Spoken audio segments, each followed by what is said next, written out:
In this video, I'm going to show you how to turn off X sensitive content. Now, if for some reason you're not able to see sensitive contents here in X, I'm going to show you how to be able to see that. Now, you're going to go ahead and tap your profile here, and then you're going to open Settings and Support, and then Settings and Privacy. Click Settings and Privacy here, and you're going to scroll down. You're going to look for Privacy and Safety.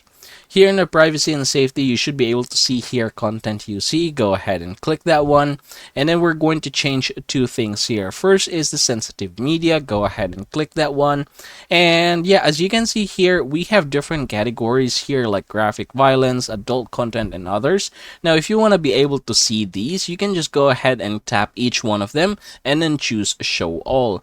Close this one. The same thing for adult content, click show all, and then for the others as well, click this and click show all.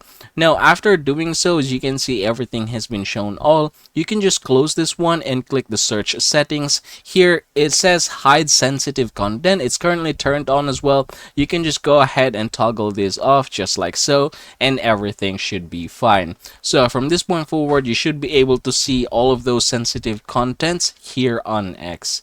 And that is how you're going to get this done, everybody. I hope this video helps you out.